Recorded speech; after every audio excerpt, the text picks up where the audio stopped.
Hello, good evening, and welcome to Part Me Alex, the only Lumberjack basketball podcast on the airwaves. And man, do we have a show for you tonight. Give it a second. Maybe some people will join us. We did say 8 o'clock, so we're a minute early, which we're normally not early. Maybe people weren't expecting us to be early. Who knows?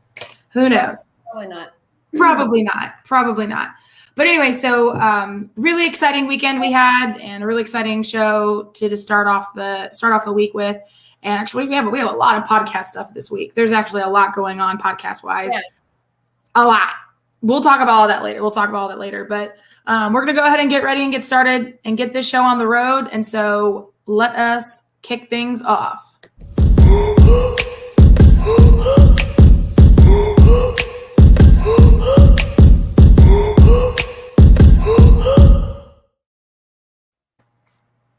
Hello. So if y'all seen the description, you probably by now have figured out who our special guest is. So we'll give him a little intro. We will. So we're really excited to have this special guest on tonight, someone that we've been trying to have on for a while now. And finally, the stars have aligned, and we have him on tonight. So Jacqueline, you want to give us a little intro? Yes. So our special guest tonight has SFA ties and obviously ACU. That's why he's on this episode. He played for SFA. We're going to talk to him about all that. Now he is one of the assistant coaches for ACU. Antonio Bostic. Antonio, hey. Welcome. Thanks for having me. What, you like my little thing I made for you? I do. It's pretty cool. Antonio, oh my God. So welcome to the podcast. We're so glad to have you on. Hey, I'm glad to be here, man. And like you said, it is long overdue. I'm sorry I took so long, but I'm glad I'm here now, man. So it's okay. You're kind of busy. Just a little bit. Just a little bit. But we're always so glad that we get to see you pretty much every season, twice a year. And so it's always fun to see you and to kind of reminisce, even if it's just for a short few minute little, conversation on the sidelines and a little hello, how are you doing? But I mean, it's always nice to see you every time that either we come to ACU or you come to SFA. So it is nice to see you, man. Sometimes we're lucky enough to have a little night out at Headliners afterwards, but this is true. Sometimes, I always look forward to those two, man. It gives me a little balance in life outside of work sometimes. So I enjoy it. And it's funny you guys got me on here right now because look who's calling me right now. Oh my gosh, answer it. Who is it? Yeah. Oh, he missed it. I'll call him back here soon. So. Call him back. We need to have him on too, actually. We do. It was actually part of our plan at some point soon to go and see him cross the border soon. Because we've been wanting to go over there. We were hoping that we would play them soon over at La Tech, but it hasn't happened I don't even remember the last time we played them at Ruston. It was 6 years ago, I think. It's been a while. Or it was the first year we had Keller. I think. Yes. Or maybe first or second year. Yeah. Maybe the second. Anyway, I digress. So, Antonio, let's talk about you a little bit.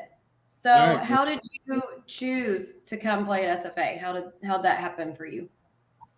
Well, actually, it was pretty cool. So I actually played JUCO for a year. I'm not sure if many people know that out in Kansas, Neosho County, small town where there's nothing there, man. But I came and got recruited. Obviously, Coach Tanner is now the head coach guy now. He recruited me to SFA, which he also has ties. He coached her for a long time under Danny Kaspar. So he came and recruited me. Came me out there. I went on a visit. I knew SFA was one of the top programs in the Southland. I like competing at a high level. I know they had a chance to go to the Ncaa tournament, so it was pretty much an easy kind of fit, easy kind of choice, and a good fit for me, man. Just because I know they're competitive, I know it was a good league, and I wanted to play in the Ncaa tournament. So they were probably going back and forth between top two teams in the league, top three, no matter what, man. But I know I had a chance to compete at a high level, so it's pretty simple for me, man. So I pretty much went out there. It was the first school I went to as far as a visit, man. I kind of committed and signed SFA, just from being out there playing basketball with the guys and just coming to Nacogdoches. So, it was pretty cool for me. It was pretty cool. I'm glad I made the decision. We're glad too. So you played for us from 10 to 13. And just for our audience, here's some of the key players that you played with that we all love. Yeah, of course. Desmond Haynes, Taylor Smith, Hal Bateman, Jacob Parker, Thomas Walkup, Sean Walker, Nico, and Trey. All those guys. those are all my guys, man. Still good friends to this day. Still talk to some a little more than others.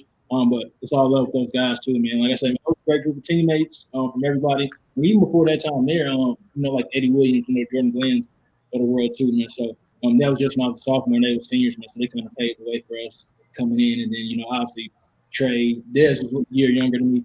Deshaun was a year younger than Thomas Walker, Trey Pinkney is all a little bit younger than me too, man. So I kind of had to be around them, mold them a little bit, mold each other. We all help each other out, man. So it was pretty cool. And I enjoyed watching their success from the beginning and then to the end after I left SFA as well. So, yeah, man, those are my guys, man. Taylor Smith, all them, man. Those are good people.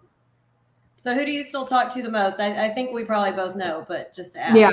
It's the easy, man. Desmond Hayman, we talk every day. That's like we're pretty much that's my brother, man. Can't nobody bring us any love, couldn't make us any closer. We're pretty much family at this point, man. And coaching, just everything, man. We connected day one, so I'm pretty much him, man. Obviously they give away, but everybody here and there, Deshaun probably next a little bit. I still in contact with everybody on social media, but it's not like constant. But it's Des every day. Des every day. Des every day. I'm sure you guys, probably reminisce a lot and talk about some of the good times, on occasion. So maybe what were some of the best memories that you had with the team when you were playing with SFA? What were some of the, some good memories that you guys shared as a team? Best game you played, things like that. Pretty much all the memories, man. Obviously, we probably went out a lot when we was in school. So we got just as far as hanging out and doing type of things, but just the basketball probably in general was probably the best thing for me, man. Just from playing pickup to playing games, it was different. Like you say, man, you name all those players, and I got to play with all those guys, whether it was in practice, in pickup, competing every day, and then going on the road, man. Probably some of the best memories for sure was probably the upset of Oklahoma. We went at Oklahoma that game. That was pretty cool. And then probably another one was going to Long Beach State. I think it was a bracket buster game. It was in California. It was pretty cool. So those probably two top memories. And also I had to spend time with the guys every single day on the bus and everything, like joking, spending time outside the basketball court, doing little things like that, man. So overall, man, it was a great experience.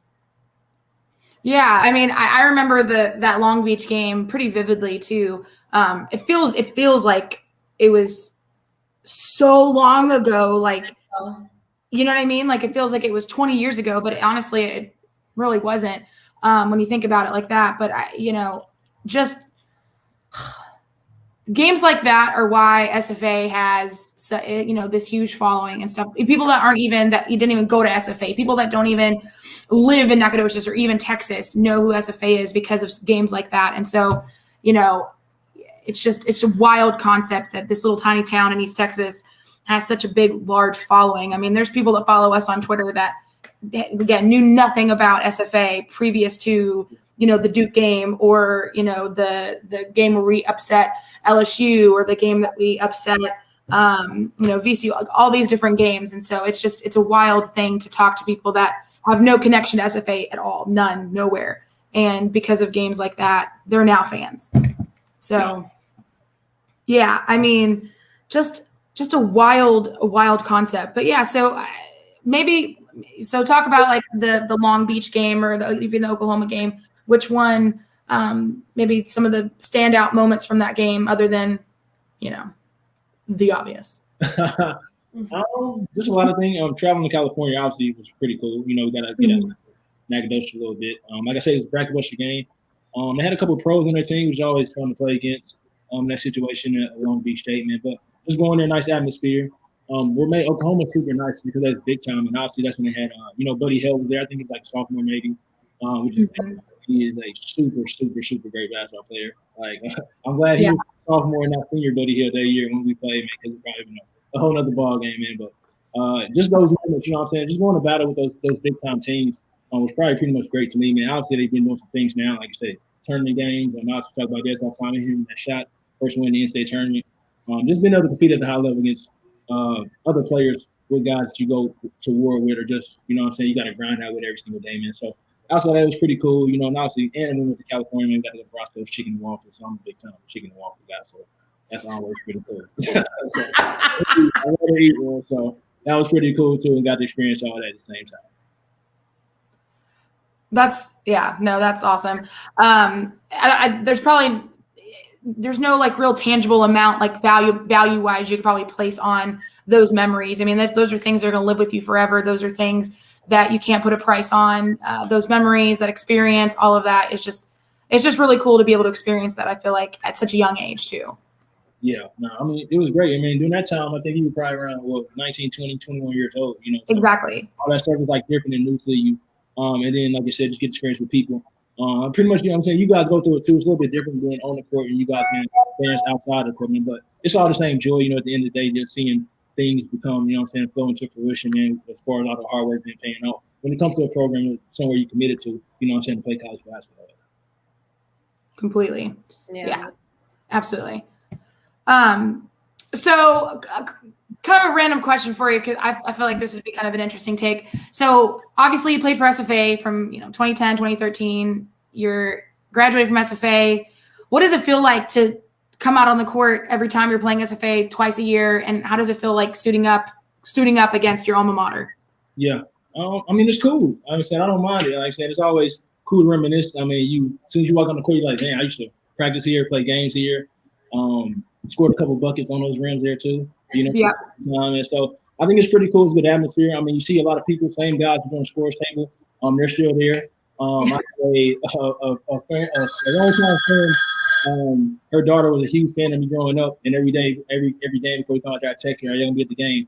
And it's like a tradition. We always take a picture together, man. So I mean, it's still love, you know. So at the end of the day, I don't knock it whatsoever, man. It's pretty cool. It's fun. I like to compete though at the same time, and so I like the atmosphere. It's always great games, you know. It's good competition, and so I'm there for it. Oh, for sure. I mean, does it feel weird walking down that ramp and you're on the opposite end now? You know what I mean? And now the locker room is not even y'all's locker. It's a different locker room with the performance center. Like, what do you feel about that performance center? I mean, it's nice. I mean, it's good it's not really a weird feeling. At the end of the day, I think it's pretty cool, man, because it's grown so much, you know, since I've been. And so you kind of to see the thing, you kind of see it grow over time. Kind of the same things we're doing right now here at ACU. As far as the basketball program growing, you know, so like it's good to see. Right. It just shows the potential of things, what good things can come. And so, like I said, I'm happy for the program. Obviously, when I'm on ACU and I come down there, I'm trying to win as a competitor, you know. But I am still a little bit biased to SFA, man, because I wish them the best. And like I said, I support the program and everything they got going on there. So it's pretty cool. Like I said, man, I love seeing the growth. I mean, that's the major thing. So I'm happy about it. Yeah, absolutely. I think it's really cool too. You mentioned the new little Coliseum coming in at ACU as well. When's that supposed to be done? Oh man, hopefully sometime next year. Okay, cool. Hopefully we can start games in there. Unfortunately, we didn't get in there this year. But you know, sometimes you know, you got to be patient a little bit for good things to come. Man, can't rush good things at times, man. So hopefully next year is the plan. We can get in there, start some games. We can open up the next season. That's awesome. Very important question. Are there still going to be bats? Yeah, with or without the bats? I mean, I don't know. Let's hope for no bats. You know what I'm saying? But you know, we also had a pretty good season when the bats was in the gym, man. So I'm pretty good either way. But I don't think it's gonna be bats. I don't dislike the bats. I mean, the bats were a cool element. Yeah, you know, it's different. You know what I'm saying? It's a different environment. How many gyms you go to, you see bats flying at the gym sometimes. You know, exactly. I mean, it could have been kind of like an intimidation thing too. You look up and you have like bats swarming. They're like, what is happening? Are there lots of bats there? You said what now? Like, are there lots of bats there? Like, is that common? Are there lots of them just like flying around? No, I just think that, you know, the Coliseum is just, it was an older Coliseum. You know, I think it's just from it being so old and then they up there top. I mean, I don't really know, honestly. They did something amount. So towards the end of the year, we had no more bats, you know, but so I'm hoping you both are right. There are no more bats in the new Coliseum, man. But I was curious. Like in Ncaa, we don't really see them that often. Like, you know what I mean? To be honest with you, I never saw them outside the gym. You know, sometimes. So I don't know.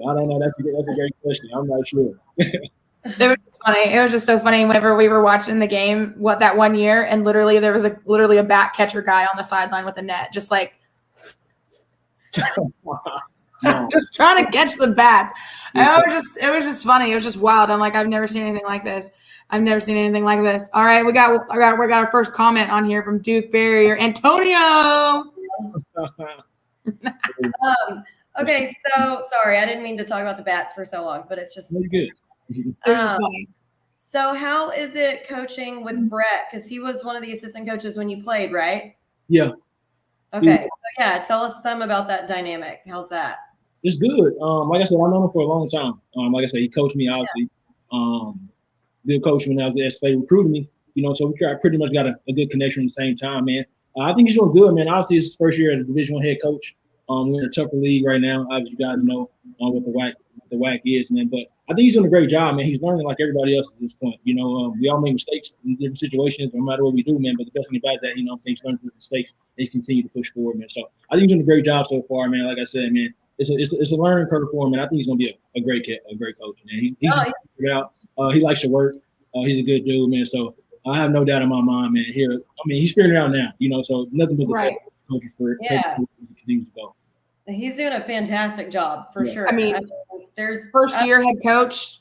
Yeah. There's someone else that could have really been considered for that position. And so I was really glad that, y'all's players made a big stance and pushed for that because it was just the obvious decision and he's proven it really was. Y'all are doing amazing. We were so stoked whenever we saw that he was just, basically, promoted, if you will.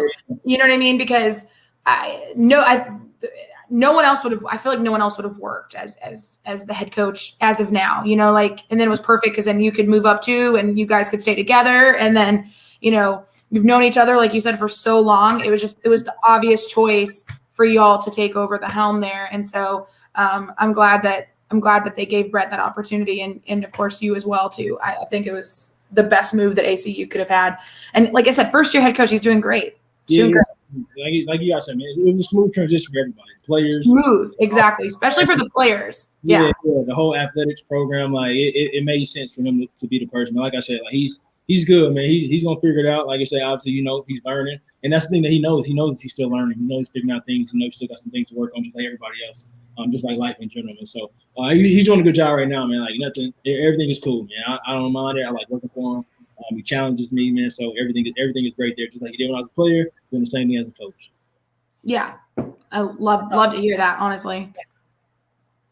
Okay, so tell us some about y'all's season last season with your first NCAA tournament appearance and win in the same year. Yes, well, obviously it was a blessing. It was great.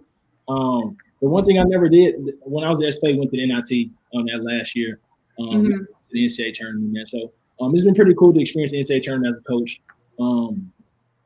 You know how it is. I feel like you get a win. Like it's big. We played against Texas. It was a close game. Came down to game-winning free throws. It's just great. It was good basketball. It's a competitive atmosphere.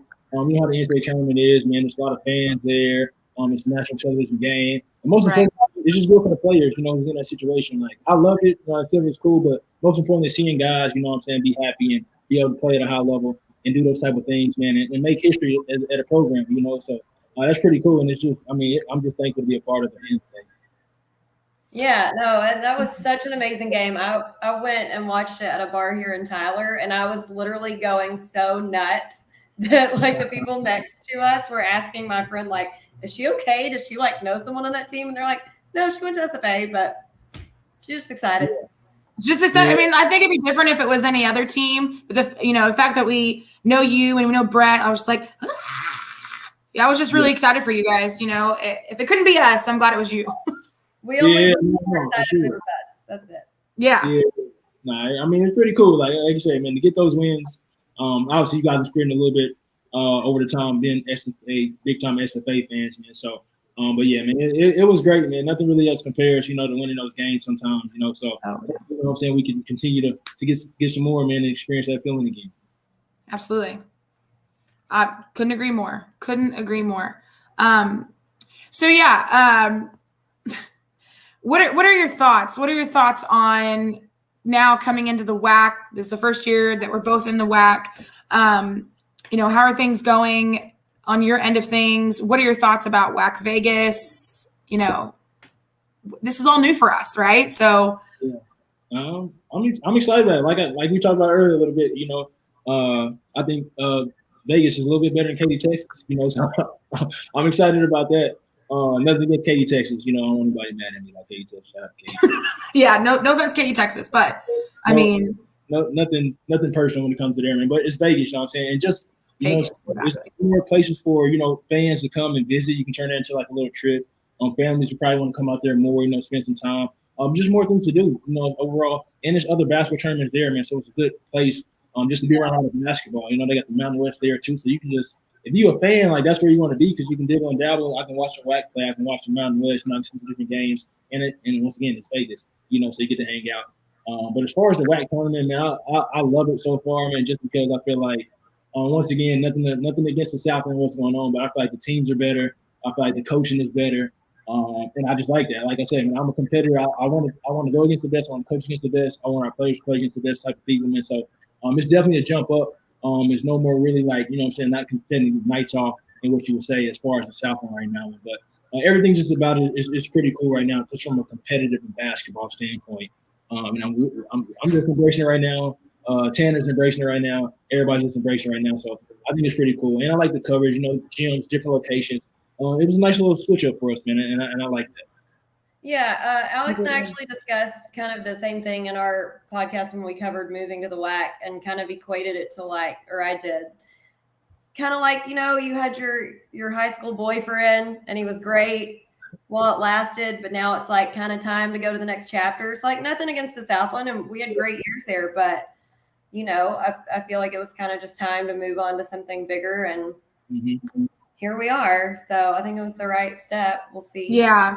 And just exactly what you said, it's just the higher level of play, different teams, more competition, better competition, different places that we've never been before. I mean, now we're going to, New Mexico and Arizona and Utah and Seattle and California. I mean, just a completely new environment. But then we also have the familiarity of having those two, those teams that were in the Southland with us, like yourself and like Lamar, Sam Houston, well, temporarily. And then, of course, with Tarleton, we have played Tarleton in the past, but they're still new to us as in the conference. But so I think it was just a really smart move, first of all, for all of us going together. I think that was very helpful, making the transition a little bit easier because it has that familiarity. And so we can kind of always lean against those games that people are used to, but then also having the new competition, having teams like New Mexico and GCU and, Utah Valley and Seattle coming to our towns, brings with them a whole group of fans with them. And so I think it's a great move. We're really excited. Again, nothing, like you said, nothing against Katy, Texas, but WAC Vegas is just a whole other animal that I cannot wait for. We already have plans. We already have things happening. It's going to be a wild time. Ooh, I can only imagine. I know.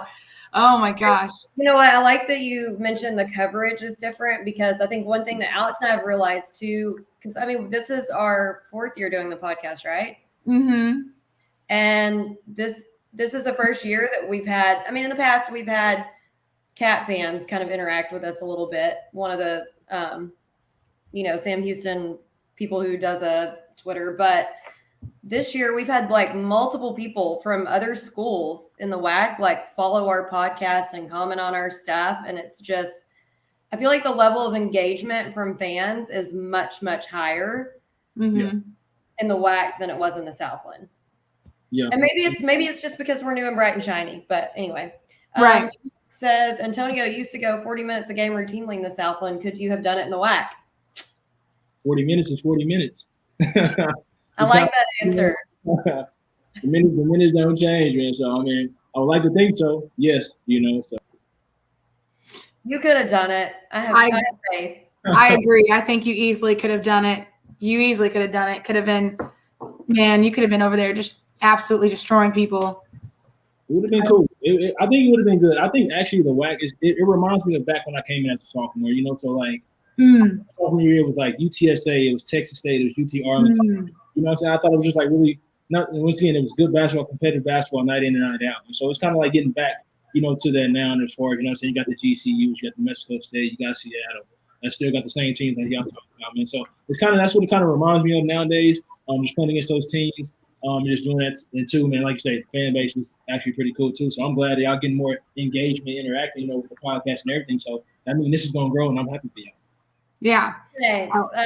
So Duke, for the listeners, says, no doubt in my mind, stud. Appreciate it, man. Thank you. Kind words. He's not wrong. He's not wrong. Yeah, and I totally agree with everything you just said, Antonio and Jax. The engagement level. I mean, with people like Kyle from Whack Hoops Digest. I mean, he is just an absolute professional. Everything he does, he's great on social media. He does his research. I mean, there's nothing like that in the Southland. Nothing. There's nobody out there doing the deep dive research and stuff and the coverage that man is doing. And then, of course, all the people that are with him, people like Daryl and stuff like that. And so, I mean, it's a huge difference from the Southland, which, it was just maybe a couple of us. And then now in the WAC, there's just so many media people from other schools, like Jacqueline said, commenting on everything, following us. People from New Mexico State watch our podcast and they'll comment. And I'm like, we didn't even play them. Like, we hadn't even played them yet. On games that we're not even close to playing them or nothing. They're just like, yeah, what about this question? And I'm like, this is so wild. Okay. Yeah, it's really cool. It really is. It's been a wild season. I'll tell you that much for sure. So I guess I got a question for y'all though. Oh, okay. Is it more so just like basketball wise, or is it more so just like, oh, I think our school is better than your school type? Is it good engagement, or is it more so negative engagement? I would say it's actually all been pretty positive. Okay. I would say about, I'll give you a percentage. I would say between like 95 to 97% of it is all great. Good. Like good, positive interactions. There's only maybe been like one or two sprinklings of just like absolute trash talking back and forth that was just unfounded and not within any sort of logic or reason. But I feel like that's going to be in any conference and any, basketball fan back and forth, trash talking. So I wasn't surprised by it at all. I was really pleasantly surprised at how many people from all the different schools are extremely into it. Yeah. You got these New Mexico State fans who are just absolutely die hard, ride or die. You can't change my mind about their team that I've never seen before. Passionate fans I've seen, and maybe some people just tune in to see the cat. I don't know. That's the real special guest right there. That's Scotty right there. His name is Scotty after Scottie Pippen. Can't all be Jordan. Shout out to Scottie Pippen. Because he's huge. Look at him. He's so big. He is. He's a monster. He's a monster cat. Oh my God. So I guess one of my last questions is, what is your, how do I phrase it? I guess what is your hope for the future with the WAC and with ACU? Like, what do you see projection, next couple seasons? Like, do you want us to, let me back up. Do you want us to go and move up in, it doesn't really affect too much with basketball if we moved from, if the WAC moved from, playing at a, FCS level to an FBS level. I know it really doesn't affect basketball too much, but like that'll move it from being a mid-major to a, possibly, one of the Power 6 school. I don't know. Like, do you think that that's a good idea? Do you think that, in the future, should we just stay where we're at, or what do you think? I don't know. I can't really get into the whole, the football side, that part of it, just because, that's not where my feet are playing. Well, I know, yeah. But like, I guess the question is, does that really affect basketball at all? I think so. I think it helps because it helps the universities. Right. Situation, which obviously universities are looking to grow and do more things, probably bring more to the school. in the situation, man. But from a strictly basketball standpoint, I love exactly where it's at right now. I mean, whatever's better for university, better for schools, as far as growing, whether that's getting more money, getting more students there, getting more national coverage or network like that, I'm all for it. As long as you, doing the right thing and it's the right thing to do. Right. Just for the university, obviously we live in a generation where we want things so fast, but that's my thing. not getting everything so fast is always a good move, So as long as you're planning it out, doing the right thing, and it's good for the university and every sport across the board, everything to say, and you're not just putting one to the side, everybody get a fair share. I'm all for it. Yeah, I think that was my main thing because the whole thing with Sam Houston being in the WAC for literally one season and then boom, jumping up already to a FBS Conference USA level. And I don't know. For me, I just don't think that it would be smart for any of us right now to do that. I don't know. I don't know. I just don't think that any of us are ready, including Sam Houston, but that's me. Yeah. I think I like where we're at right now. We moved up to the WAC. I feel like it's great from where all of our schools, the Texas 4, are at right now. I think they would just honestly be detrimental to do it so soon. Yeah. And again, I'm no expert. Nobody's asking me. But I just feel like with that big of a move, it's got to be at least like a 5-year commitment before you, I don't know. That just seems like a reasonable amount of time to me. Because it's a big jump. It's a lot of money. You got to kind of like get settled and figure it out. I don't know. Yeah, that was my thinking too. I just want to maybe get your point of view as like on the coaching side. Like, I know. I just don't know. That was just, I saw it and I was like, well, you know what? If they think they can do it, great. But I just don't know if they can. Good luck being a mediocre, crappy team in Conference USA. Yeah. Once again, it's probably not all those decisions are made, that some people don't have a choice, so. Oh, for sure. That's true. The decision is made and you really have no say so or whatever. You just got to just go there and figure it out, when you get there, man. So it's just so much stuff that goes into those decisions and what's been made, from higher up and situations like that, man. But like I said, I'm with you. I like where we're at right now, like the league. I kind of want to get familiar with it for a little bit before any type of changes are made, man. So I'm happy where we're at right now. Yeah, I agree. Jacqueline? No, I agree.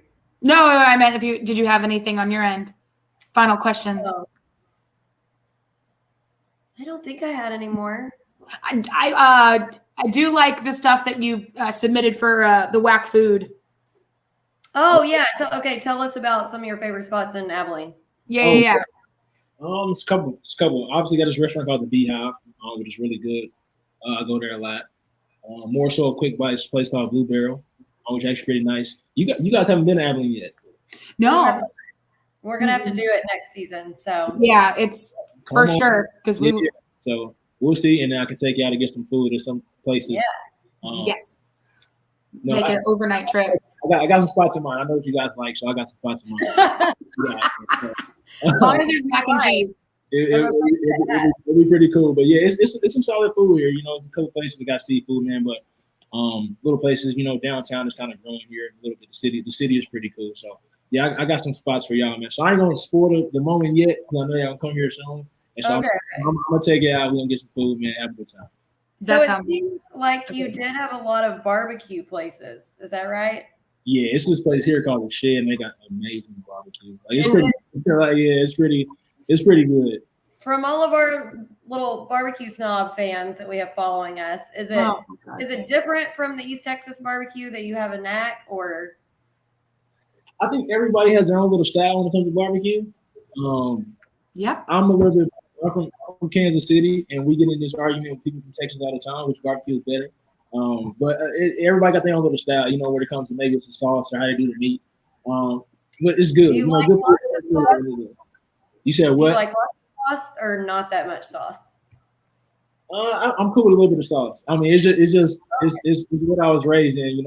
We really big on the sauce in Kansas City, so I like some sauce too. But also too, it is some good barbecue and like it's some. I'm not saying it's needed all the time, but I do say like a little bit of it. Right. No, we have the same opinion. Alex and I like the sauce, but we kind of got dragged on social media from the barbecue snobs saying that if it's cooked correctly and it's seasoned correctly, you don't need all the sauce. Well, maybe we just like sauce.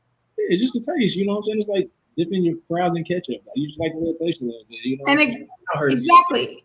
And again, we were in Kansas City. Right. I posted the freaking meat from Kansas City, and I got dragged. I'm like, this is not. This isn't Texas barbecue, babe. This is Kansas City. See, that's the things you get with social media, though. You know, everybody's gonna have an opinion or associate. Everybody got all the answers on social media. That's why I try to stay off of it. Legitimately, I was like, y'all, I'm not in Texas. Like, we're in Kansas City. Literally about to get on the plane. We needed some food. We went to a barbecue spot. And this is what I was served. Like, I was literally served. Here's what I was served. Like, I didn't ask for anything extra. This is it. Like, no special instructions. Nothing. I was like, this is what I was handed. So this is how they do it. And if you don't like it, tough shit. Like, that's just. We had no complaints. It was delicious. Yeah, it was good. I liked it, right? Yes. There you go. I love the sauce. I mean, I was like, I need some of this sauce to go. Like, Jacqueline brought sauce to go. Like, I bought some. I was like, we need some of this sauce. I need more of this sauce. It was delicious. And the meat was cooked just fine, perfectly. Fell right off my bone. So all y'all meat snobs and barbecue snobs out there, again, there's a difference between Texas barbecue and Kansas City barbecue. And if you don't like it, tough titty. Don't eat it. Don't worry about it. Don't eat it. Don't go. Make your own barbecue. No, exactly. Oh, my God. Yeah. Speaking of barbecue, shout out to Chambers Barbecue. They always take care of us. Oh, food there. Did they feed y'all? He had a wedding this year, so we didn't get it. That is one of the meals our players look forward to. The other day I got one of our players, Ariana Simmons, we were on the bus, and we got barbecue when we was another location. They got to mention the name. He's like, yo, and Tone, is this SFA barbecue? I'm like, nah, this ain't it, man. We're gonna get you there one of these man. He's speaking of Chambers Barbecue, man, so they always look out for us. So shout out to them, man. That is some good barbecue as well. Oh, that's sad. Yeah, no, love Chambers. He's always at the brewery. And he has some really good barbecue. I agree there. Oh man, darn. Rats. No, he didn't get that barbecue because he made too many threes on us. Oh, hey. we need to have it next year, man. He need to keep making all the threes that he can make, man. He's gonna be good. Yeah, if you got a consistent 3-shooter, then more power to you. I love it. Continue. He's talking about number 23 that made 3 on us, 2 in a row. Oh, I know. Ridiculous. Yeah, Dad and I were just. That was a great game, though. Big time shot made it in. Shout out to the guys making that shot there. That was pretty tough. Oh, Day with that shot. I know. Big time shot, man. Shout out to him. That was a tough shot, man. I mean, he just made it play at the end of the day. But how long? He really did. That was an almost impossible shot because he was falling backwards. Before he took that shot, I had literally just turned to Alex and I said, "We're about to go to overtime." She did. She goes, "We're going to OT. Like, this has been a dogfight the whole time." I said, "Agreed. We're going to OT." And then that whole circus monkey shot happens. I was like, "They're not letting us get a good shot." No. Hey. No. Sometimes you can have great defense, and sometimes it's just better offense, you know. Well, it was great defense. That shot just fell. Yeah, and I mean, credit to ACU's defense on that entire play, and then just, of course, Day with that just, again, monkey circus shot that just literally falling backwards. What can we say? March is upon us. So that's all that was just solidified everything. I'm like, okay, yep, March is literally here. Like, here we are post. Yeah. Postseason. It is March. Tomorrow is March. Literally, it is beating down the door, and you can always tell when things are starting to get a little tight at the end of the season. Like, a little wacky. Things are wacky. I will forever use that saying, and I don't care how corny it is. I'm like, man, let's get wacky. We're gonna wear it out. Yeah. Don't worry. We have shirts and everything. Let's get wacky. I love it. Well, Antonio, thank you so much for joining us. No problem. Anytime. You're the best, man. You're the best. Shout out to you wearing your ACU hat as well. Oh, yeah, for sure. Just got to show a little bit support. And also, we got an in. Oh, yeah, nice shirt. That's great. I love that one, too. Perfect. Yeah, I had to do it. Like I said, man, y'all been supporters of me for a long time. So it's all love. Like I said, anytime. It is all love. Man, we love you. We're so proud of you. Keep killing it at ACU. You're you're an absolute joy to be around. We love hanging out with you when you're able to, when you come and visit, and we cannot wait to come out to Abilene.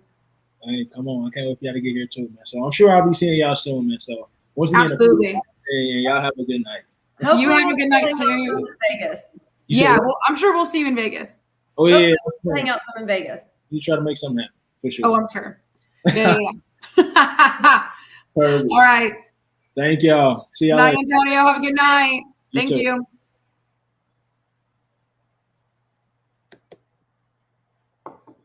Y'all. Love Antonio. I'm so glad he finally got to join us. I know. We've been trying to get him on for at least 2 or more, almost 2 seasons. Yeah. And it just finally was able to, his schedule was open tonight. And we just said, hey, if you're available Monday, we're going to talk about ACU game. We would love to have you on before we actually talk about the game. So loved it.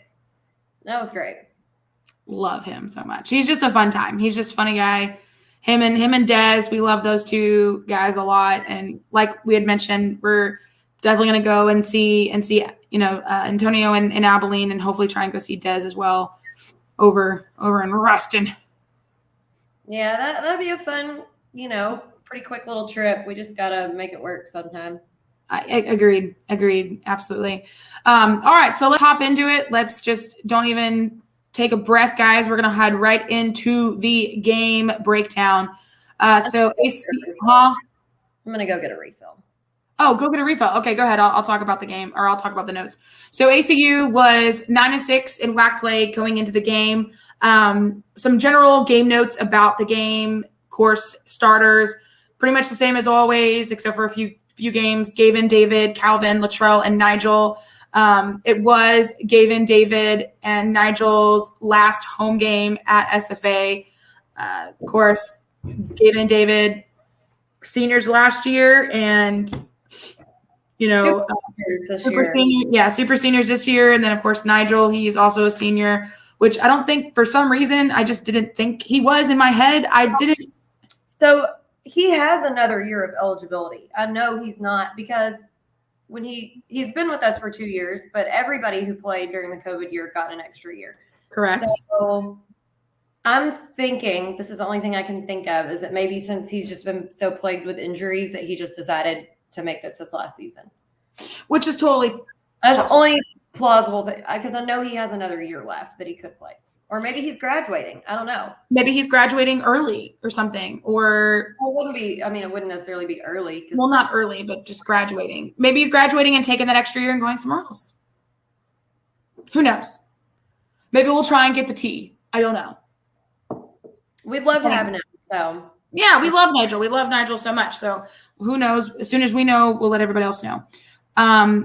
Okay, so the score, again, just like the Sam Houston game, only won by 2 points. Last second freaking win, 73-71. Almost went into overtime. Thank God we didn't. Our hearts were beating out of our chest, and so I could not take an overtime.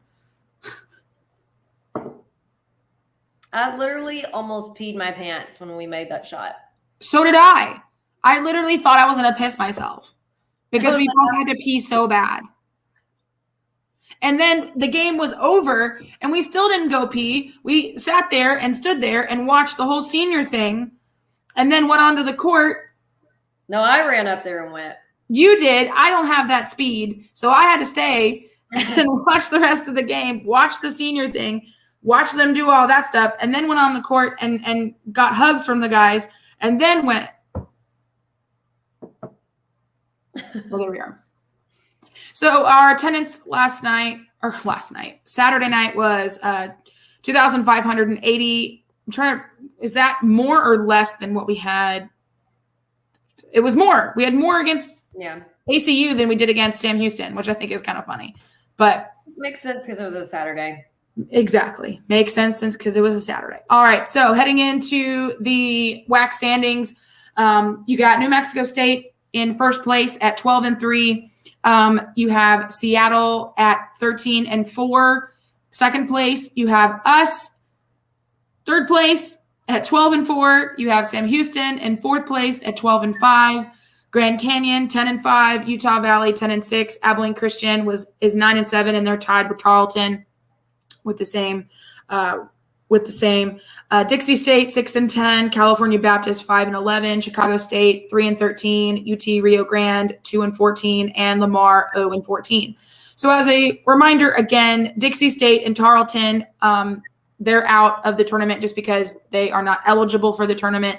So you might as well just subtract those two from the equation. And then also, unless, again, barring a miraculous turnaround from Lamar in the last couple games here, most likely it's going to be Lamar out of the tournament because UT Rio Grande has 2 wins and they have 0.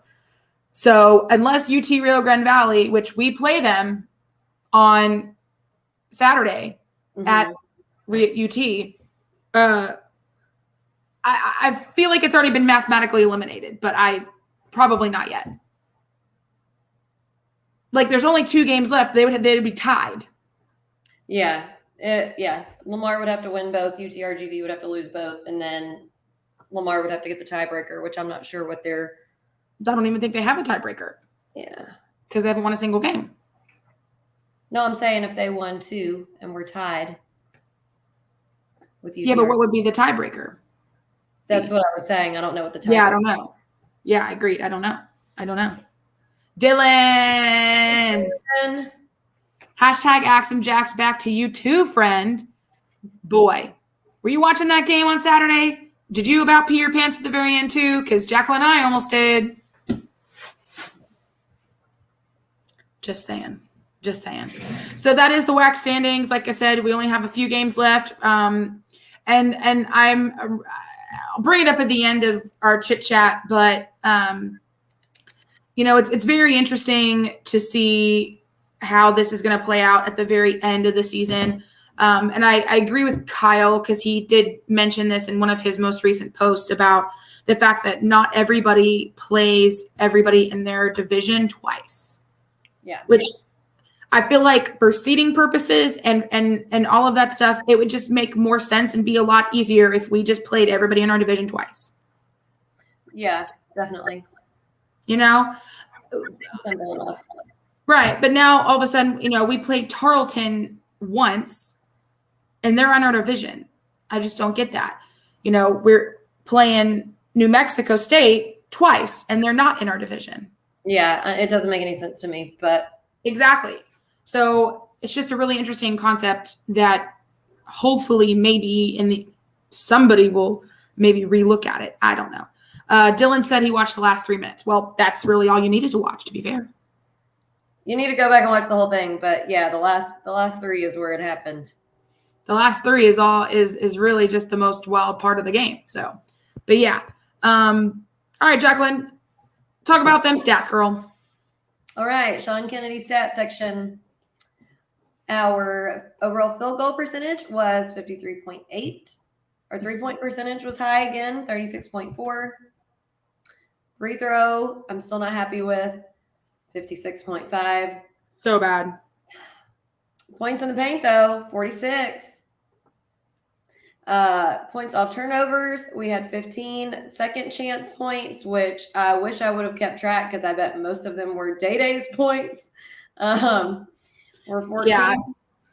We'll get to that. Fast break points, 13. Bench points, we had a whopping 35. Nice. Total rebounds, we had 39. We out-rebounded them by 9. We had 14 offensive and 25 defensive boards. We did have 25 fouls. They only had 19. We had 17 turnovers, which is not bad, but I do want to say they only had 11. They really know how to take care of the ball. We had, to get only 11 turnovers in a game you lose, that's great. We had 5 steals and 6 blocks. Our player of the game was Day-Day with 15 points, 7 rebounds, 2 blocks, and a steal. Gavin was the high point with 19 points, 8 rebounds, 1 assist, 1 block, 1 steal. Then Calvin, Derek, and JJP, all 3 had 10 points. Calvin had 7 rebounds, 4 assists, 1 block, 1 steal. Derek had 8 rebounds and 2 steals. JJP had 4 rebounds, 5 assists, and 1 block. So we had 5 players in double digits. And the only other player on the team who scored was Trell, who had 9 points. So almost all of our scorers were in double digits. Yeah. Great. Wowzers. Just good stuff. Just such good stuff. So pushing right along into our beats of strength. I don't have too much. I just have some general ones that I just kind of noticed during the game or during, kind of a quick rewatch I did earlier. First things that stand out on me, again, I always usually just go to the stats to see what the stats are. And obviously bench points and points in paint. So bench points, like Jacqueline said, 35 bench points. 35. Most of those came from, or if not all of them, came from Day, Jalen, and Derek. 15, 10, and 10. I cannot, literally, I tweeted today, I said, literally, here's a list of freshmen of the year. 1, Day Hall. End of list. He's wild. Seemed like a great list to me. Wild. I don't give a crap what anyone else has done this season on any other team. Day Hall is that dude. If he wins it, great. If not, we're making our own award and giving it to him. Yeah. Serious. You guys can't really tell. Yeah, you guys can't really tell, but our background is those who are going to watch live is the moment caught from Trell grabbing Day's face, and they're like yelling at each other and screaming after Day got that last second freaking, falling back jump shot. Just Day is disgusting in the best way possible. Yeah. I can't even put into words how much I enjoy watching him play. I legitimately can't remember when I have been this excited about a freshman. Me neither. I legitimately can't.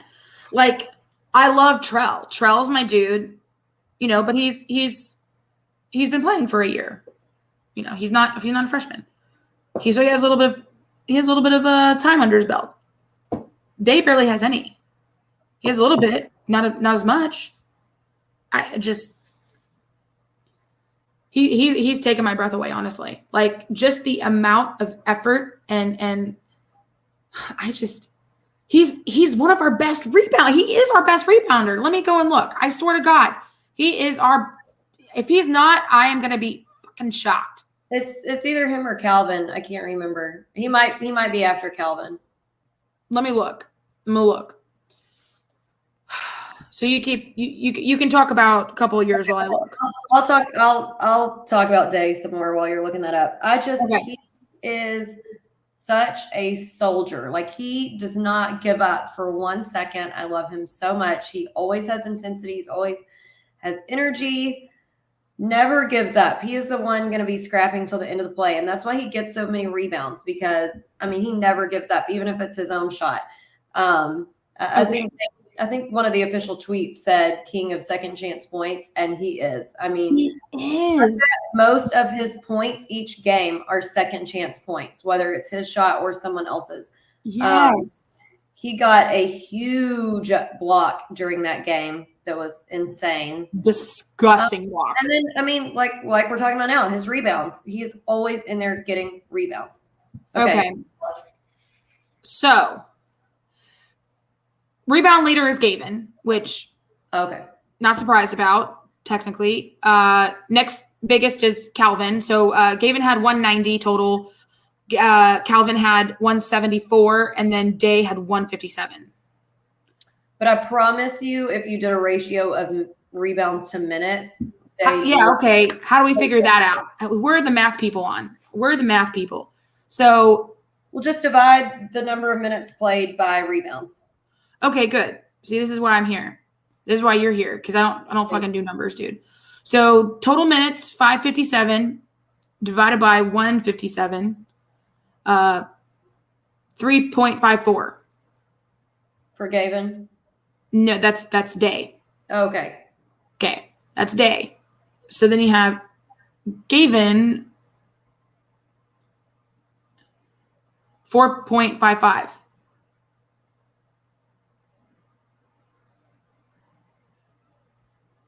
And then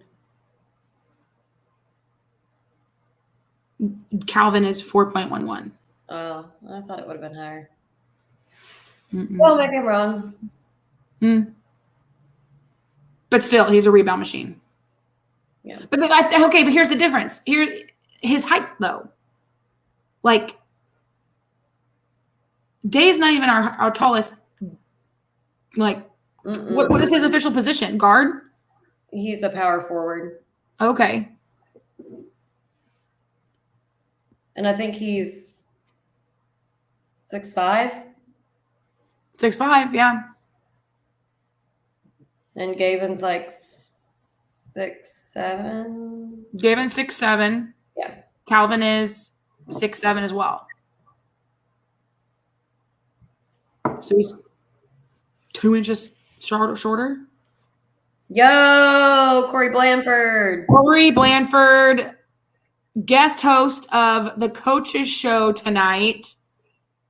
I know. I wish I could have been there in person. I'm so mad. I had a meeting for Keep Knack Beautiful, and it was a night meeting that we had for planning an event. And I didn't know that you were hosting, Corey, until Mom texts me, or you text me, and then Mom texted me like a minute after you saying, "Guess who's hosting tonight?" And I'm like, "What? That's I awesome. heard, Yeah, you were a sleeping great on it, mind that you did a great job. not sharing that information. Yeah. You gave subtle hints. You gave like extremely cryptic hints, babe. I didn't see any subtle hints today.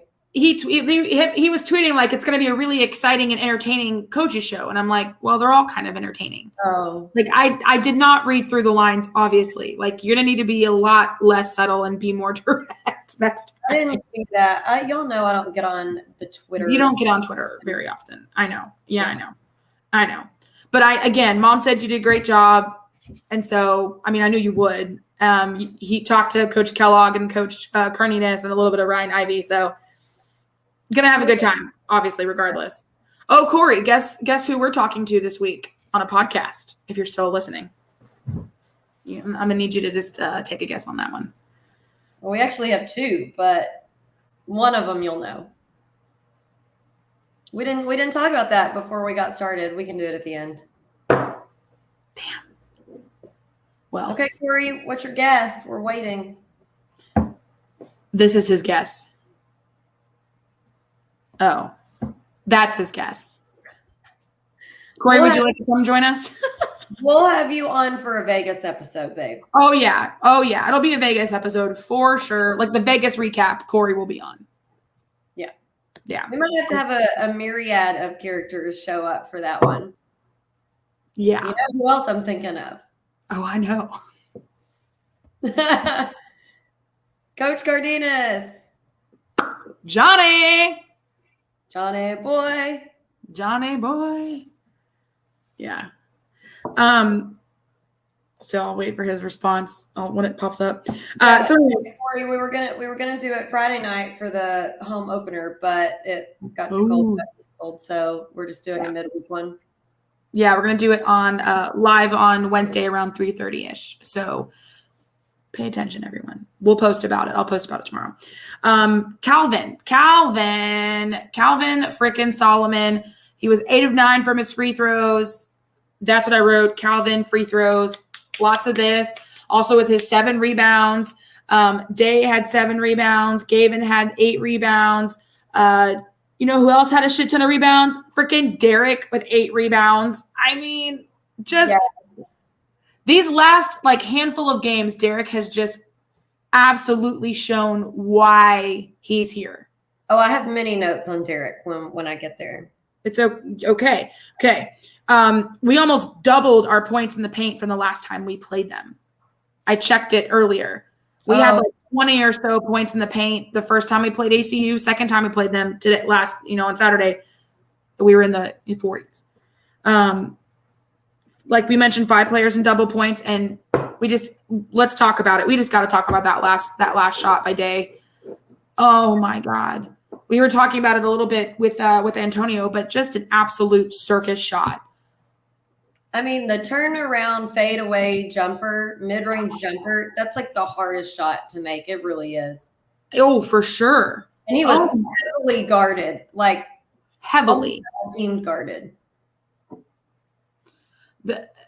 Just an absolute wild shot. And then to make the shot and then immediately turn around and do defense and basically get the steal / knock the ball away out of bounds to end the game. Yeah. To have the absolute heads up basketball and just awareness to immediately get back on defense and be ready to go after that shot when you want to probably celebrate. And speaking of celebration. But that's what I'm saying about him. He never rests for one moment. No, he's always going. Like, okay, I just made an incredible shot and won the game, but I'm about to play these 1.2 seconds of defense. To make sure that they don't even attempt to get a shot off. And get my body on the floor. Like, oh my God. Hero. #hero. But yeah, whenever I watched it back and saw that little they had shared the clip of it, on Twitter or whatever, but of them celebrating at the end. Nigel was the best part. Right? I know. Nigel flew backwards. Like, his feet left the ground. He flew backwards. We've seen them celebrate on the bench before. We were right behind them. We saw the celebration, but for some reason I missed Nigel. Like he looked like Neo in The Matrix. I didn't see him go flying because I think I saw Reese go flying. A lot of people flew. Like, again, it was just the way that they were reacting, jumping up and down. And then you see again, like you see Nate, you see Nathan, you see Fitz, you see Cody, all of them celebrating, but also trying to hold back the players, but they're also like cheering. And then all of a sudden you see Nigel go backwards because he was at the very end of the bench. It was just the hilarious, just 3 seconds of video clip. Yeah. And whenever I watched it back at the end of the game, and Nathan's whole entire shirt pullover almost got pulled off, because everyone was just holding on to whatever they could hold on to to form a barrier back. I was laughing so hard. Okay, go into yours. Damn dog pile. And I'm like, okay, well, let's not injure him. I know. The dog pile thing, I love it, but it always makes me so nervous because I agree. I'm like, I love the celebration. I love the fire, but Jesus, please do not hurt this boy. Yeah, let's not injure the game-winning player. No shit. Let's see. Okay, so I'm glad you mentioned it, but I'm going to talk about it too. Calvin's free throws. Oh my gosh. Yeah, clutch. 8 of his 10 points were free throws. Yeah. And listen, we know he struggled. He has struggled from the line. He has struggled. Yeah. So 8 of 9 from the free throw line. I'm love to see it. Lately, a bunch of them have been struggling from the free throw line. So for Calvin to come in clutch with the free throws was. Well, I think him and Gavin flip flopped because Gavin was 1 of 7 and Calvin's 8 of 9. Mm-hmm. Calvin drank that secret sauce. At least someone's making them. But, I think that'll make him more confident also to drive. And we've been talking about him being more offensive minded, but I think if he can continue sinking free throws like that, he'll feel more confident to take it in because if he doesn't make the shot or whatever, at least if he knows, well, if I get fouled, I can put these free throws down. I think he'll be more confident to drive in more often. For sure. No, yeah, for sure. So I was excited with that. I already talked about Day. Okay, I'm going to talk about Derek for a minute. Derek is just so good. So good. He really is. And here's the thing. You know what? And Dad and I were talking about it. And because the last several games ago before he started really kind of getting more playing time, you know, he was getting a few little glimmers here and there. And Dad's like, when are we going to see him more? When is he going to get more playing time? He's so athletic, Right. Now that he's getting playing time, it's just like, my dad's like, he is just so good. And the thing is, you can tell he's very basketball IQ, like high IQ, like he's very smart. And he doesn't try to do too much. That's really the best thing about him is, and it's so rare to see a freshman with that restraint. Because Dad's like, he's like, I don't think I've ever seen him put up an outside shot. He always takes the really high percentage shots close to the basket or like smart plays. Like he doesn't try to do anything that is too risky. Like he does whatever's the smartest, highest percentage thing. And for a freshman to have that restraint, because usually they want to just go out there and like jack up a three and make the razzle dazzle play, you know? Yeah. And he's so athletic, pulling down those rebounds right and left. I mean, one-handed slam dunk on the backdoor cut just because he's paying attention and looking and seeing. Going for the three-pointer before the buzzer and drawing that foul right at the half. He had the most points of our team in the first half. So good. More on Calvin. He has the best blocks ever, and I love him so much when he gets blocks. But he had two really amazing ones right in a row. He did. In that game. That I was very happy about. Trell was doing amazing on the three-pointers again, but one of them, that step-back three. Oh, my God. Like, tears to my eyes, bro. Tears to my eyes. I was happy when Tobias Cameron got that flop warning. Oh, I was gonna talk about Tobias and my grievances but yeah. I was so pleased with that. Absolutely pleased with that. Yes, I agree. David's alley to JJP was amazing, beautiful. And my last one that's not like game related, but I was really glad that Gavin's mom got to come to the Sam game and to this game. For any of you who were there for the senior night presentation, that was the first time she's seen him play in 7 years. So I thought that was really special that she got to come. So agreed. I don't think she was there last year for the senior day. So well, no, I mean, if she was, it wouldn't have been 7 years then. Oh, true. Duh. So you're okay. No, I agree. I'm glad you mentioned that too. The fact that she was there, I had the opportunity to meet her really fast, and just a really, really sweet lady. And, couldn't be more happy for her to be there and, obviously see him play twice, not just once, but twice.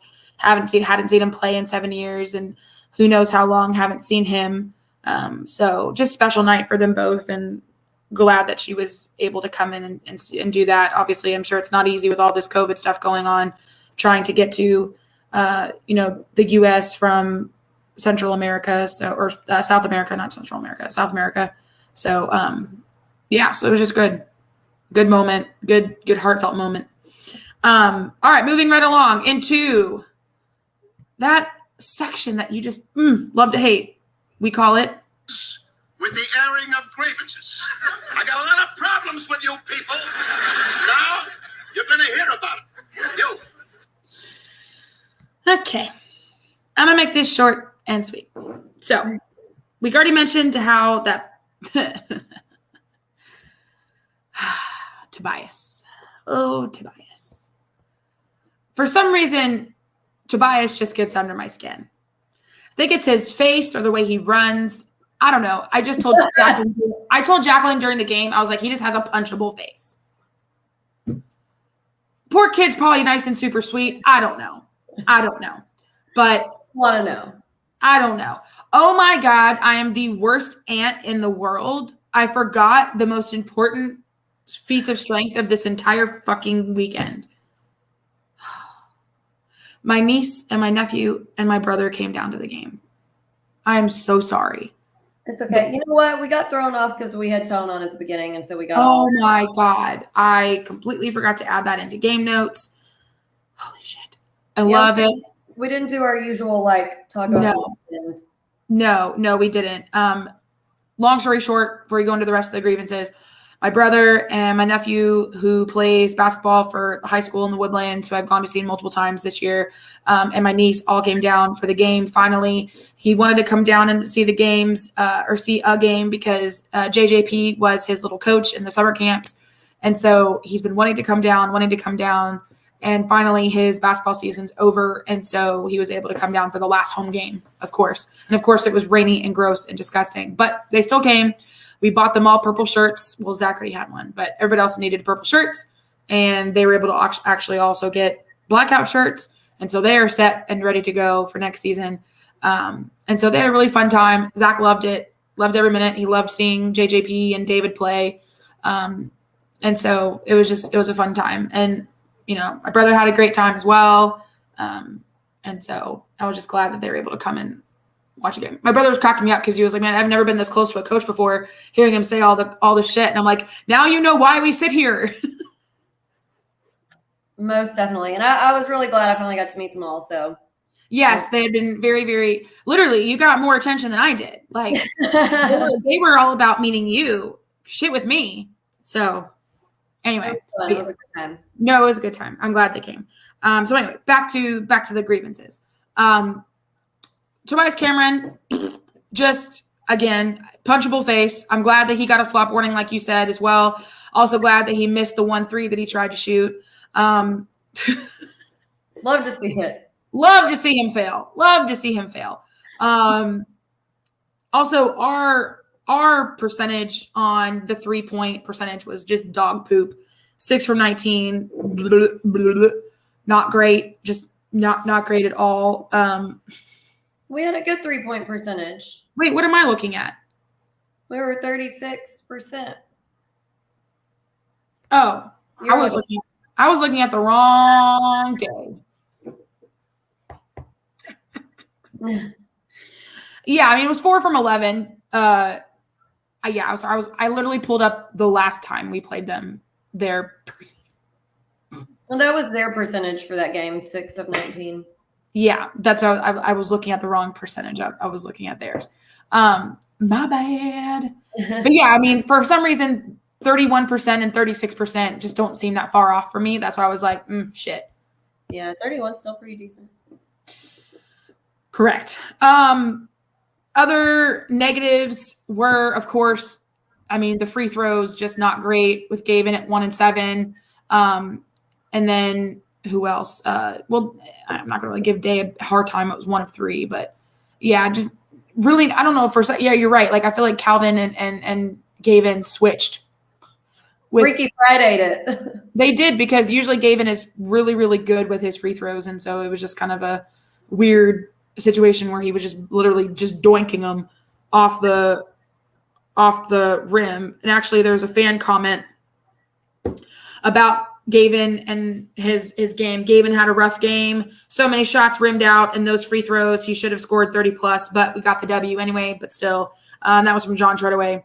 He posted that a little while ago. So just wild situation. Of course, the 25 personal fouls to the 19 personal fouls were not ideal as well. Don't like it. Had 17 turnovers to 11. Again, don't like it. Man, they killed us in points off turnovers. So we had 15. They had 21. Just really slow start, a bunch of backdoors, easy mistakes, bad passing, moments into the lane, into the paint. Same stuff, different day. I mean, I feel like we've been saying almost the same thing from the very beginning of the season. Easy mistakes, missing easy layups, bad passes into the paint, not calling screens, backdoor misses on the backdoor cuts, turnovers. Same stuff, honestly, that we've been talking about all season. So not a lot of new, but that was me. Yeah. So my main general grievances for this game that apply to any game, and we especially need to clean up before we go to Vegas, is I feel like this game, our defense in transition was just like not good. Kind of lazy, lackadaisical. Yeah, like we just weren't getting down there fast enough. Like when they actually set up an offense, yeah, our defense is stellar. And I probably have high standards there because defense is kind of what we're known for. It's kind of our shtick, you know. But like plus you, yeah. The defense in transition was just less than stellar. Not good. And our free throws, I mean, just not good. Not good at all. And like Dad, I totally agree. He's like, we're not going to get anywhere in Vegas if we're shooting free throws like that. No, not going to get far at all. You're barely shooting 50%, like, because that's what's going to make or break a game for us, you know? So hopefully we can figure that out. Cleaning up those turnovers and those free throws. Yeah, for sure. Yeah. And this is a good point on them, but damn, that defense is just, it's stellar. Their defense is so good. And that's such a tough team. I agree. And I feel like ever since, I mean, even when Joe Golding was there, that's when the defense really, really, really like picked up, is whenever Joe started being their head coach, you know, they started just all of a sudden just lights out defense. And of course now it's just continued with Brette there. I feel like he brought the like SFA defense flavor. Yeah, for sure. Completely. We did let them jump out early, and I was not happy with that, but thank God we reeled it back in. Like I mentioned earlier, that 23, making those 2 3-pointers right in a row. Oh, that was so bad. I was like, what is happening? Like I came home and Dad's like, how's that kid shoot those 3-pointers like that? Like he looks like the last player on the team who would be taking a 3-point shot, but he has a beautiful shot. He really does. I mean, he looks like a freaking linebacker. He should be on a football field, like blocking for a freaking quarterback. But no, he's on a basketball court, and he was wearing football pads. I forgot about that. Who texted us or messaged us? Was it John? I thought it was a female. Was it Shelly? Shelly was sitting behind us. I don't know how she would have saw it. Somebody messaged us and said that somebody was wearing football pads. Wait, but was that him or was that someone in the Sam game? I thought it was the game on Saturday. I can't remember for sure, but I'll go back and look. Yeah, I feel like I thought it was Thursday night, but maybe it wasn't. And then my last one, I was just, I felt very sad and bad for David that he fouled out. Oh yeah, that's right. This sucked. He didn't have the best game. And they were a little inconsistent on the foul calls because I feel like a lot of hand checks were getting called and then complete massacres were happening in the lane with no whistle. So I hated that was his senior night, but at least, you know, he's already had one senior night, and that game was not indicative at all of his season. So he has nothing to feel bad about. So yeah, he, you know, picked himself up, dusted off, and is ready for this week because I just hated that for him. I could tell he was very upset whenever he fouled out, and that sucks. No, yeah, I agree. Damn, this is gonna bug me. Where the Maybe it was on Facebook.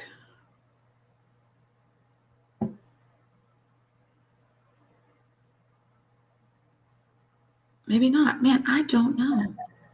I mean, I remember it too. I just don't remember where it was that you saw it or heard that.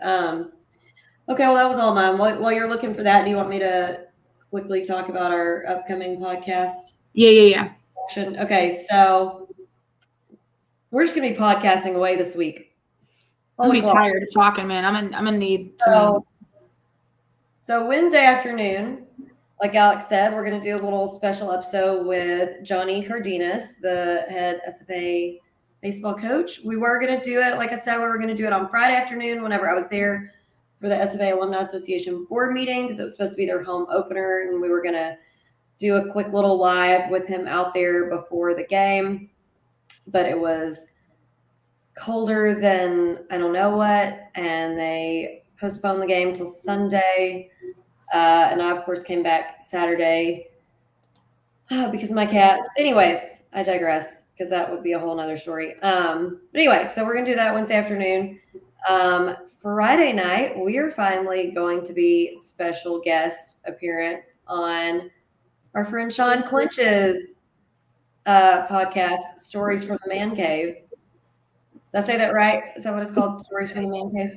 Yeah, pretty sure. And so he was on our episode, or he was on an episode of our podcast. So now we are going on his podcast. So we'll make sure that we share the link for that. He does the same kind of platform we do. So you'll be able to watch it live, just like you watch us here live. That'll be on Friday night. So, and I feel like probably maybe after, depending on what we have going on after that on Friday night, we may try to go ahead and do the episode for the Wednesday night game. I don't know. We'll see how we feel. We'll see, because we're gonna we're having a cocktail hour on. We might be too cocktailed out for that. We're gonna have to do it at some point, because then we're gonna play on Saturday, and then we're gonna have 2 episodes to make up before. Maybe we just do it before Stories from the Man Cave. What time are we doing Man Like Cave? 7. 7. Yeah, we could do it before that. I would say let's do it before. That way we don't have to worry about it. Roll right in, then we'll be all caught up. Then we'll have a game. So anyway, upcoming this week, Wednesday, we play New Mexico State. I think at 8. Probably 7 our time, 8 their time. No, I think 8 our time. Oh. Yeah, 8 o'clock. Then Saturday, we play UTRGV at 7. So both of those games, like usual, y'all, in case there's any confusion, they're not going to be on DirecTV. They're going to be on ESPN Plus, which you can stream through the ESPN app on your Roku or whatever. That's wild that it's 8 o'clock. I just have a feeling, I don't know, like, it's just weird that it's at 8. Like, I wonder if it's 8 their time or 8 our time. 7 their time, 8 our time. Oh, motherfucker. Okay, that makes more sense. Okay. Yeah. I hate time zones. I hate time zones so much. I really do. Because it's confusing. For photobombing again. Not as cute that time, not sitting in a box. Oh. Well, this is Scotty. Scotty's fat ass doesn't fit in that box. That's also true. I doubt it. Scotty, come here. Oh, Why don't you eat a salad, Scotty? Jesus. He did a little chirpy meow. Come here. Oh, God. He's like, no, you just made fun of me. Ah, you're fat. Fatty fat. He's really like twice the size of your average cat. That's why I have to make fun of him. He really is. So, we didn't do the one game word summary. So one game word summary to describe this game. For me, I wrote family. I guess because that's where I was going to talk about my family being there. So my family was there. Also family, my basketball family. I think it was just a really great senior night. It was a dramatic, thrilling win. It feels like, these boys are part of our family. And so just a really good all around night. Nice last home game in the Sawmill of the season. Sad that it's already over for the guys in the Sawmill, but hey, that's just the way the cookie crumbles. But damn, it went by fast. So I have not thought of mine like usual. I'm just kind of on the fly. I think I'm just gonna say memories because it's senior night, the last night for these guys in the Sawmill, and then the added bonus, like our special guest here, we already talked about. Mm-hmm. We got Antonio and Brette on their staff who are from SFA. So I feel like there's just a lot of like nice memories there. I agree. Man, oh man. All right. Well, we're heading into almost an hour and 30 minutes here. So we're gonna wrap it up so that we can go and have a nice little relaxing night at home before we have to go to sleepy time and go to beddy bye. Like usual, I have a drink and you didn't have a drink. Nope. I always seem to flip flop somehow. We do. It's weird. But Friday we will have cocktail hour. I'm excited. I'm going to try to make myself a fancy little cocktail. Hopefully it works out well. Ooh, saucy. All right. Well, that'll be fun. So again, don't forget to always follow us on all the different platforms. You're going to want to be following us on all the platforms because you're going to want to be seeing all of our ridiculousness and craziness that's going on in Vegas when we go to Vegas. Whoo, Bobby. So make sure you're following us on Facebook, Instagram, and the Twitterverse. Also, make sure you pick up those My Plates. Man, oh man. People have just been buying up My Plates lately. I know Corey has a My Plate. Jack just got a My Plate. A bunch of people are buying My Plates. Classic win-win. You get a sweet plate to show off your SFA pride. The athletics teams get about 50% of that purchase price when you buy a 5-year personalized purple SFA plate from myplates.com. SFA Athletics takes in about $250 from that purchase. Great way, fun way, easy way to support your favorite teams. Again, you can get a 1-year, 3-year, 5-year term.